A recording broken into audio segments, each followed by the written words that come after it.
Jesus' light still needs to shine in our world. This is something that Jesus himself has called us to do in the Great Commission.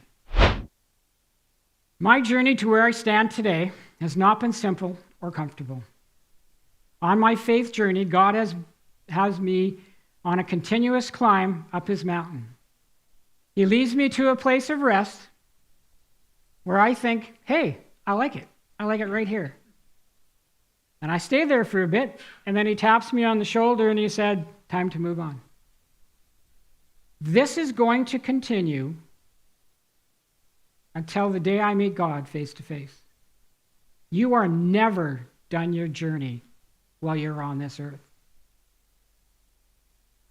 I think we grow best as Christians when we are uncomfortable, when change is in the air, and when God asks us to step up and be counted. You see that picture there? That was chosen deliberately.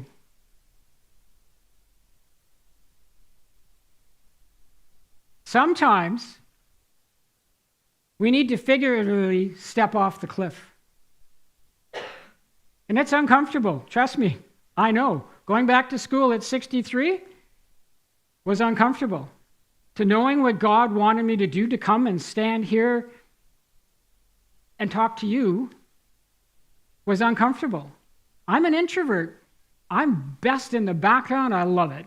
One or two people, awesome. A large crowd, not so much.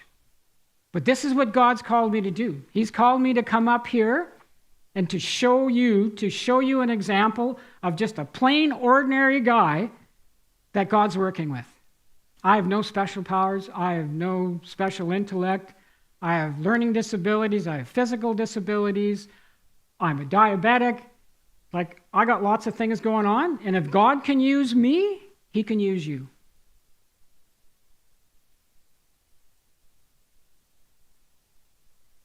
So I get that this journey is not comfortable. And I get that sometimes we're going to fall flat and hurt ourselves. Generally, that's going to happen when we haven't really followed what God asked us to do. In my experience, anyways. But this is what's going to happen. God's going to help you back to your feet.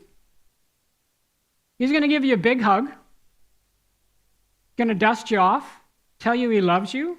Then he's going to send you back on his way. Not your way, his way. God has a plan for all of us. We just need to reach out and find out what that plan is and then start walking forward. Some of the things that God has given me to do, help run the home churches, preach, just be Kyle's assistant, Pastor Kyle's assistant. These are things that I had no special knowledge of. God said, step forward, step off that cliff, and I will lead you where you need to go. 4 years ago, I said to God, I'm done running. I'm not running anymore. You tell me what you want to do. And this is where he's placed me. Uncomfortable? Yes. Necessary? Certainly. Has my faith increased? 100%. Am I closer to God now than I was 4 years ago? Incomparably. But it's all taking one step at a time. Alain and I were talking the other day, and he has this analogy. Smart kid, by the way. He said, following God, or being led by God might be a better thing. It's like seeing a little light in front of you and not seeing anything else. You don't know what's in front, you don't know what's behind, you don't know what's to the side. But you're going to step into that light, and then God's going to move it forward, and you're going to step again. All blind, trust and faith in God. He gave me that analogy, and I thought, wow, I wish I knew that when I was 28. Took me a lot longer than it took him to figure that one out.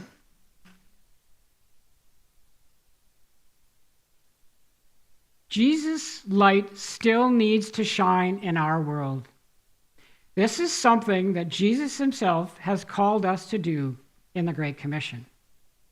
So, my question to you, are we responding to this need? Are we choosing to be comfortable, or are we going to step off the cliff? This is the way God works, folks. Choice is yours. He will give you the power if you ask for it. But if you decide to sit still, He's going to let you sit still. Are you going to grow in faith? Are you going to grow in your relationship with God? Nope. If that's what you want, that's awesome. Choice is yours. But as all decisions do, it carries consequences. So what I'm asking you today is to think about those consequences. So will you join me in becoming a voice crying in the wilderness? So after service today, we have some strong prayers here that are willing to pray with people if they want to come forward. Not a compulsory thing. Cameras and everything will be off. Now, I noticed there's snacks out there. The coffee's there. I don't know if we have anybody that actually knows how to use the fancy coffee maker, but we still have coffee. We have, and I thank God for this every day, a lot of new faces in this room. And we are growing from a church of 60 people when I started here maybe 4 or 5 years ago. Last Sunday for the baptisms, we had 120 people here. And this is God. This is not us. This is us. Our job is to be the hands and feet. That's all our job is. God decides how it looks and what is going to happen. But that means we have a lot of new faces in this room, and we need to make those new faces feel welcome.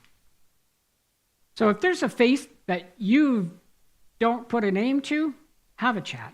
Introduce yourself. Have a conversation of who you are. I was talking to someone yesterday, and she was saying that she was witnessing to some people, and she didn't have all the answers. I have to tell you, I don't have all the answers. Pastor Kyle doesn't. We're willing to have the conversations. If you're going to witness to someone for the first time, tell them about why you came to Christ. Don't tell them about the Bible. That may come at some point, but tell them that. Our job as Christians is not to save, believe it or not. Our job is to plant seeds. To go out among our community, our friends and our families, and plant seeds. Sometimes we get to water.